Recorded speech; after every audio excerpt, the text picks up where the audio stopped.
Hey guys, welcome back to my channel. Today's video is my birth story / delivery vlog. I'm just going to talk to you about the entire experience, and then we're going to slot in parts from the delivery just because it was a whole jumble of clips. It wasn't like very continuous enough to make it a video on its own, so I'm just going to clip in parts that I have to show you while I'm talking, if that makes sense. So if you guys want to know and hear about my delivery / birth story, then just keep on watching. Okay, so my original due date was the 25th of February, and I delivered on the 10th of March. No, the 7th of March. Oh my gosh, I'm going crazy. 10 days late, that's what I meant.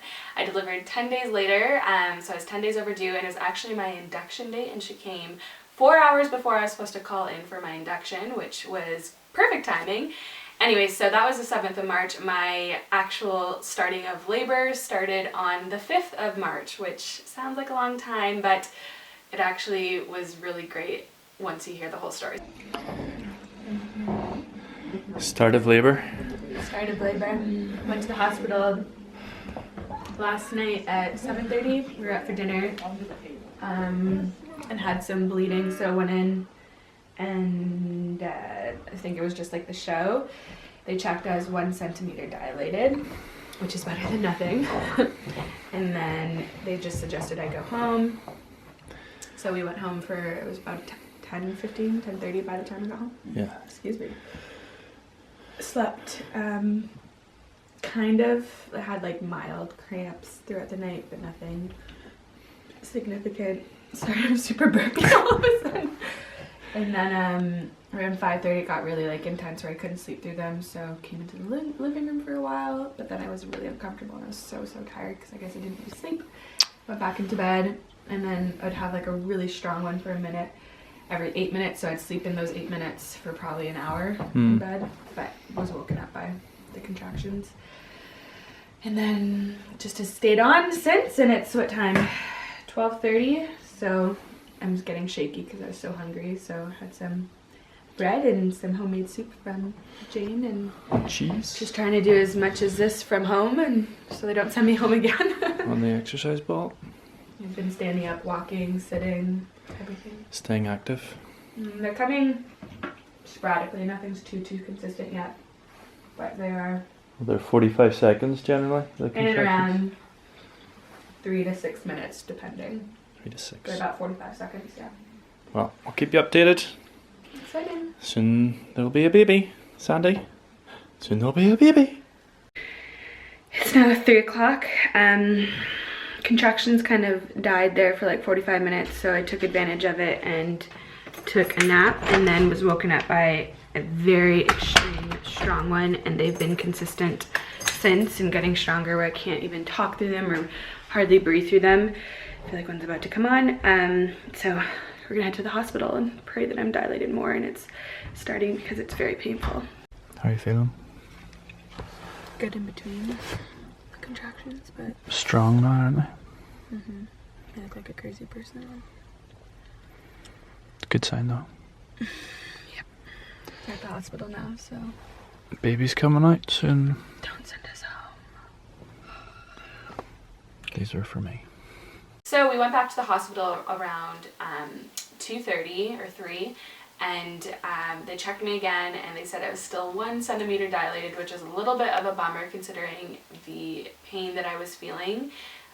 So they offered me a codeine, which I'm so glad I took, because within those 2 days I only went to the bathroom once, and codeine apparently constipates you, which I'm so glad I took, because I definitely would have pooped on the table if I didn't, because I did not have a massive bowel movement that everyone talks about.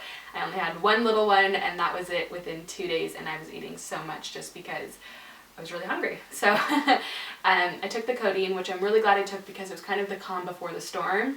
It definitely like muted my contractions completely. Patty and I went to Port Stewart. We walked on the beach, which was really lovely.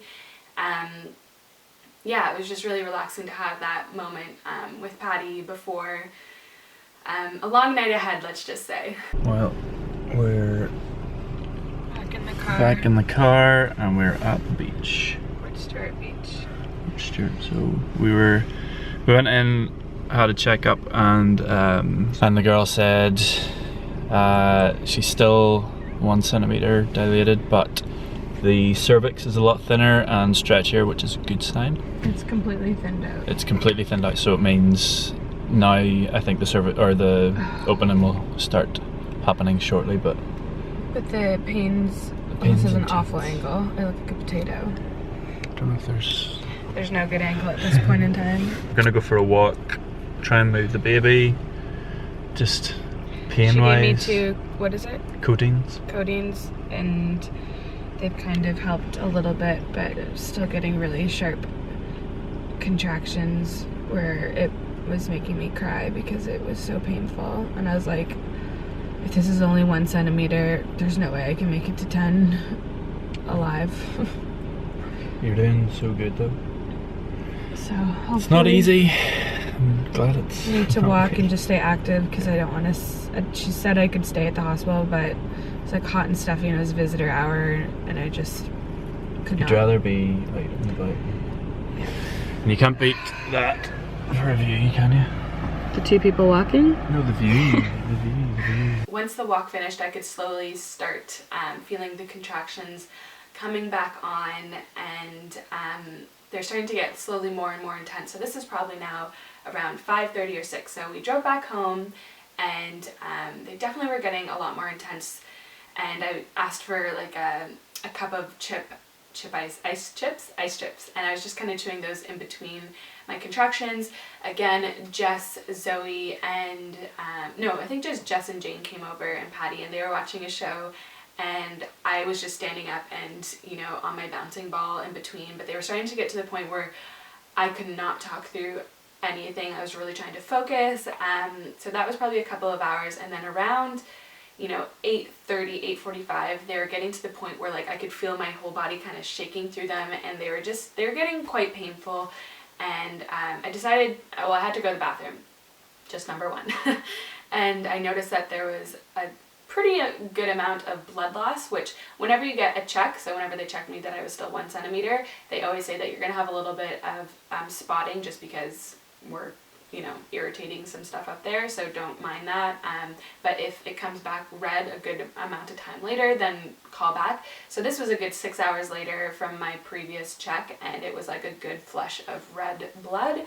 So with that and the intensity of the contractions, again, so sporadic. They never went super like consistent even until the moment she was born. So they were sporadic the entire night. But so I had the sporadic contractions, but the intensity was like definitely like an 8, and then the flush of blood. So we called, and she just wanted to hear my breathing during a contraction because I was about to give the phone back to Patty, and the nurse wanted, or the midwife wanted to hear my breathing just to like see if I was, you know, dealing with the pain. And so she said that she wanted me to come in, mostly because of the blood loss, but she still thought the contractions weren't close enough. I'm so glad that we went in, because when I got checked, I was 3 to 4 centimeters already dilated and fully effaced, and she could have stretched even more, she said, but she wanted to just leave it at that. So I was strapped in. I had like the 2 belts around my stomach, and I had the heart monitor on, my blood pressure monitor on. I was all strapped up for a good hour, and after she checked me, there was still like a good amount of blood loss that she just deemed as my show, but she just thought it was a little bit more than they would have liked. So at this point I was fully midwife led, but because of that they had to get the physician in, just because of that issue of a little bit more blood than they would have liked. And so he did a check, and he was super great and friendly and made me feel really comfortable. And basically it was still midwife led, but he had the final say, if that made sense. So yeah, but when we got in, I was just so thankful.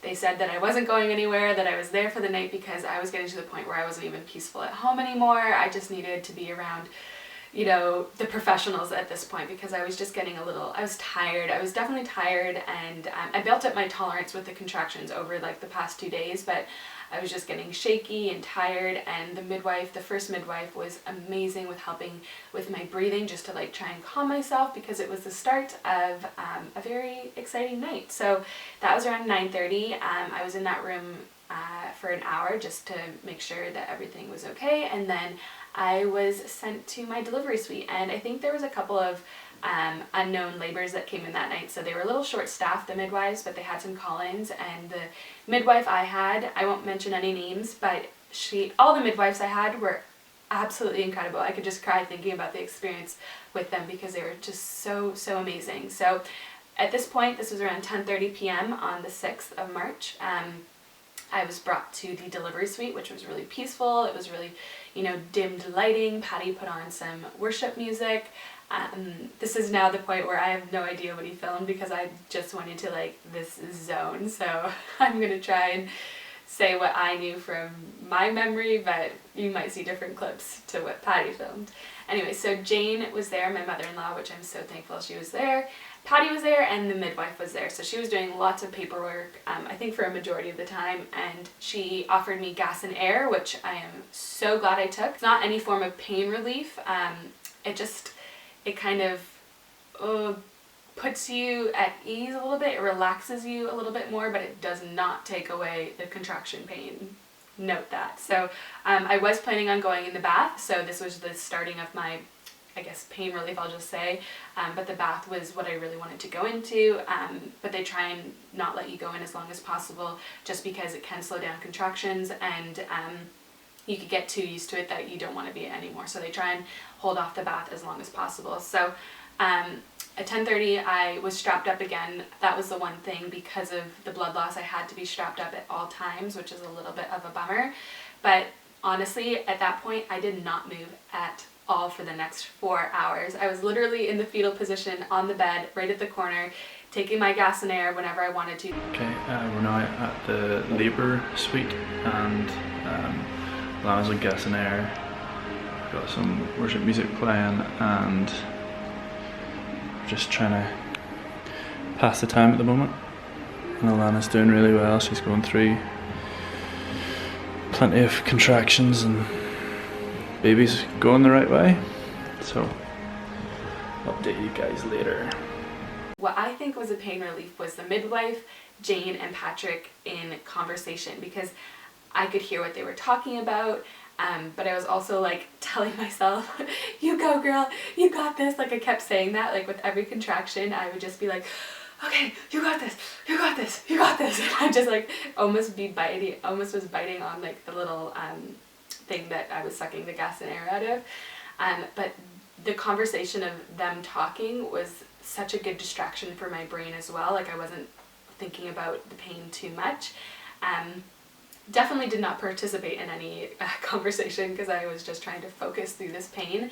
I don't think I really planned I didn't write out a birth plan whatsoever. I think it's just as you take it, which I'm glad I didn't, because I probably would have put water on it. And well, let's just say about 4 hours later, the midwife asked if she could check how far dilated I was, because she wanted to break my waters because I wasn't really moving. I was in one spot for those entire 4 hours, just still and peaceful, and so she probably thought I wasn't really progressing, let's just say, and so she asked if she could check me and then break my waters just to get things moving. And so I said that's fine, but I was just I think I was so tired, and I was just such in a good position I didn't want to move, so I was a little uncomfortable moving. And I asked if I could go to the bathroom first, because I told her, if you're gonna check, I'm probably gonna go to the bathroom on you, because I had to use the bathroom really badly. So I used the bathroom, and then I remember coming back to the table, and I'll never forget this. She checked me and she was just like, you superwoman, you're already at 8 centimeters. I'm not breaking your waters. They're gonna break naturally. You are so far gone already. I didn't think you would be this far ahead. You're having a baby in probably the next 2 hours, which I was just like, oh my gosh, like so good. And she's like, we're gonna get the water started for you, fill up the tub. And I was just like, oh, this is great. And it kind of gave you a little bit of stamina. Like I felt like, okay, I got this. Like I'm at 8 centimeters. No pain relief, like yes, the gas and air, but again, does not take away the pain of the contractions. Note that, but it did calm me. So I was like, okay, like great, this is awesome. It gave me a little shot of adrenaline, like I got this. And then I remember going back to like my fetal position, and like no talk of the pool was happening. And so I was like, okay. So I asked her, I was like, so am I going in the pool? And she was like, oh, like just because you are a physician, lead at this point the monitors to keep me all hooked up still, because I wasn't allowed to be off of all of the things that I was hooked up with. The waterproof ones weren't really working well, and so the physician said no to the pool just for safety reasons, which totally makes sense. So she said, unfortunately, we can't do a water birth or even go in the water at all, which was a little bit like of a bummer just because I was looking forward to that. But you know what? I don't think I could have even made it to the pool at that point, because the baby came a lot faster than 2 hours later. So at this point, she was just on call that night, and she was amazing and incredible. And I remember her telling me, listen, you have been so amazing. It's 8 centimeters. You've had no pain relief. Like, this is the height of your pain. Like, you got this kind of thing. And I was just like, okay, like, yeah, I got this. Like, I can totally do this. And I'll never forget that, because the switch happened. So a new midwife came in, and she was so sweet. So she was actually my delivery midwife, and the initial first midwife I had when I first came to the hospital that night was also the delivery midwife. And I remember just being on my side still, and saw that, you know, the other midwife leave and the new one came in for delivery. And I felt like, okay, these pains that apparently are at its peak are getting a little bit intense, like more intense, where like I couldn't really breathe through them. Like I was starting to, like, you know, moan them out a little bit, like they were getting a little bit sharper and a little bit closer together, and I was like starting to get off my, like, my peace train. Like I was doing so good for 4 hours, and then I was like a little, like, kicked off the train of, like, calmness, and I was like, okay, like, what's going on here? I thought I got this. Like, I was starting to get a little bit more agitated, and then all I remember was, like, feeling my body shake, and literally, like, I had to do the biggest poo ever. Like, my body literally just, like, wanted to push something, and I was just like, oh no, like, no, I'm not ready for this. This was, like, literally, like, half an hour, 45 minutes after the other midwife left, so not 2 hours later. And so the delivery midwife was just like, Elanna, if you feel your body pushing, like, do you want to push? And I just remember being like, nope, nope, I don't want to push. Like, I'm not ready for this. And I was just like, oh, it's getting really painful. Like, I think I need something else. Like, you kind of just, like, the gas and air wasn't being used anymore, and I was just like, oh, like, I don't know what this feeling is. Like, you kind of go into a little bit of, like, a scared mode just because you don't know what to expect. And so she's like, that's fine, I can get something else, I need to check how far you are and what the situation is. So I was like, oh, okay, like, that's fine. And again, it took forever for me to just turn over on my back because I was more comfortable on my side laying there. And she checked me, and she was like, that baby's head is 2 centimeters away from the world, basically. Like, if you want to push, you need to push right now, kind of thing. Like, this baby is coming. And I was like, okay. And so Jane was on one side and Patty was on the other side. You're doing so well. You're doing so well. Come on. Big hard push. Push. A big poo. Big poo. Good for you. Good girl. You can do it. You can do it. You're doing so well. We're so proud of you. Well done. Keep going, Elanna. Keep going. I know there's definitely some clips of this because Patty filmed it, but like the pain is definitely, yes, intense, but it's just this unknown thing because your body literally pushes for you. Like, I was pushing, but like, even if I didn't want to, like, it was gonna push. So I remember, like, feeling a contraction, but also feeling like all of my muscles just, like, clenching down. Well done. Good girl. Good girl. Brilliant job. Keep it coming. Good girl, Elanna. Keep it coming. Good girl. Good girl. Oh my goodness.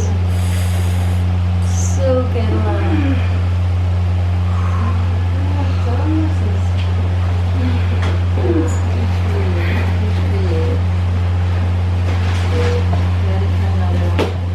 You know that feeling right before you're about to puke or something where you're like, ugh. Anyways, if you do that, you can feel like a push in your bum area, and whenever I would do that, the midwife was like, yes, that's the push I want. So I was like, okay, like, I need to throw up then because that's the sensation I'm getting. But I never did. It was just like a low bum push. They always tell you to, you know, pretend that you're doing a poo because that's the push that they want. And so I was like, okay. And so I would do some pushes, and then you do get a break, and the breathing is so important to remember in those breaks because they're a lot shorter and they're not as relaxing, but you know, the pain is totally gone, and like you do have like a couple seconds to regroup, and then without even wanting to or even trying to, your body will start to push again. And so I started to push again, and I remember pushing my hands back so hard on Patty and Jane's hand, like almost where like my fingers were touching my forearm, just because I was trying to like just get this thing out. And you almost like, you don't want to push because you don't want to have the pain, but you also just want this over with. And then the head started to come out, and that, I thought the pushing was like one thing, and I was like, okay, you get to the point where you're like, okay, I can do this. It was just the first sensation of it. You were like, oh, I don't want to push anymore because I don't like it. But then you're like, okay, I got this, I got this. And then the crowning of the head, and it was like, okay. And so I remember I had my eyes shut for most of this. I was just looking up and just like, okay, just have this over with. And then I remember, I think I was so out of it, and the midwife was like, that's great, that's the leg out. And I was like, no, the leg isn't supposed to come out first, it's supposed to be the head first, this is going wrong, like when did she flip, why are they so calm about this? But later what I realized is she said, you need to move your leg out of the way, because I was starting to close my legs because the sensation of the head coming out made me want to like close my legs to put her back in because I was like, no, I don't like this feeling. And so thankfully the contraction left when she was like half out, apparently Patty was saying. He got to see it all. And so her head was half out, and then I just relaxed and it wasn't painful, and she's like, okay, this next push you need to give me everything. And so I remember just being like, you know what, I'm just gonna push through that pain, I don't care, this baby is coming out. And I remember pushing so hard. Okay, good girl. Good girl. Good girl. Big push. Relax the leg, keep the leg push. Relax these legs, sweetheart. She's like, oh! There's victory! She can be tough. There. Well done! Well done! Right, just get that warm towel over. I just remember holding her for the first time and just being so happy, and looking up at Patty and just being so thankful for his support, and just, wow. Just the whole moment just overtook everything, and you forgot about everything, and it was only a 15-minute push. I think me explaining it was probably longer than 15 minutes, so I'm really thankful it was a quick push. And yeah, I just remember her being there and just being like, what? This was inside of me? Like, oh my goodness, like she's here, like I love her, like this is amazing. And Jane was incredible. I told her, I was like, if you weren't a teacher, you definitely could have been a midwife in your other life, because she was so helpful and like powerful and right there with the midwives. And I think Patty was a little bit quieter. I think he was just more worried about me because of the noises I was probably making, but he said if he opened his mouth he probably would have started crying. But to be fair, I wasn't talking, I just needed 2 hands to hold on to. So the midwife being like, you know, you're gonna want to take a little bit of gas and air, just need to check you if you need a couple stitches or something.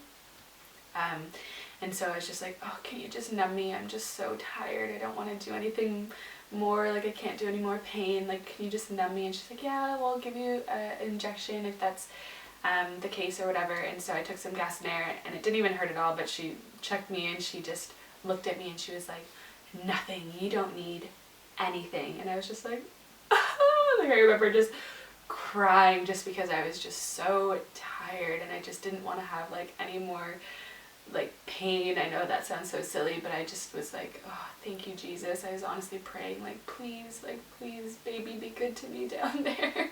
So thankfully I had no rips or tears, and I didn't need any stitches, which was really great for a quick, you know, recovery. So I was so thankful for that. Yeah, it's just been a whirlwind. So basically after that moment, walked to a private room, and Patty and I just had a couple hours there to just like embrace the moment. Almost 2.5 hours post labor delivery. And you were amazing. I was probably a little animalistic at the end there. Oh, you were Couldn't have incredible. been able to do it without you, your mom, the midwives. And this is the course. fruits of your labour. Olive Georgia McGowan. Olive Georgia McGowan. Sweetest little thing. She worked so hard too. She's so beautiful. Now you just need to go to sleep. I think she likes this. I think she does as well. Well, congratulations. I love you so much. Oh. Love you too. Love you too. There you go, that's all she wanted. So, how long was labour? Oh, labour was long, but the pushing was only 15-20 minutes? 20 minutes, yeah. 20 minutes, thank goodness. Only gas and air. I surprised myself. That was incredible. I think at the very end there, I was like, give me anything. No other pain medication. Went into an out-of-body experience. But the midwives at Causeway Oh my goodness. Hospital, if you're from Northern Ireland, Couldn't have I asked could for cry just based off of how amazing they were. I did cry, like, continuously. Would not have been able to do it without Patty's mom Jane. And we had amazing midwives. This is what came of it. And I can't believe this was inside of me. She's so big. So she is 7 pounds 14 ounces, which is right in between what Patty and I were when we were babies. Because I was 8'2" and Patty was 7'10", so she just wanted to go right in the middle of us. Hi, There she sweet is. girl. There she And is. she's a little blondie. And she's 54 centimeters. Yeah. Yeah, you And I was only 53, so she's probably going to be 6'5", tall 6'6", do you think? aren't you? You're a tall girl. Just kidding. But yeah, the experience I think I didn't know what kind of labor or birth I was headed in for, but if I could do it again, I would. Not like right now, like a couple years, but Patty was incredible. He was such a constant support throughout those couple of days, just, you know, being so calm and peaceful and supportive, and just the entire pregnancy he's been amazing, and even now just doing so much and just being such a helpful hand and so loving and caring. And Jane was amazing in the room. I wouldn't have been able to do it without either of them, and the midwives at the hotel were the hotel definitely was not a hotel. The hospital were incredible as well. And yeah, so our little baby girl, Olive Georgia McGowan, is here, and she's perfect, and we love her so much, and we have prayed for this day for so long, and just for the rest of her life, and this little family that we have right now. I just feel really blessed. And yeah, let's meet Olive. So this is baby Olive. She is fast asleep. Trying to show you.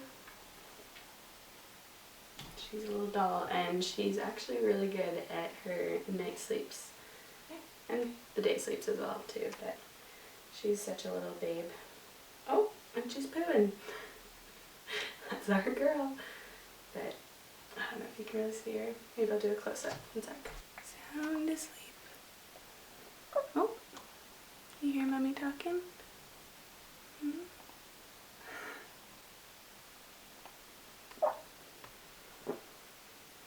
So yeah, that was my whole experience. I hope you guys enjoyed it. Don't forget to leave a comment down below, subscribe, and press the notification bell so you don't miss any of my future uploads. I hope you guys all have a wonderful day, and I'll talk to you guys soon. Bye!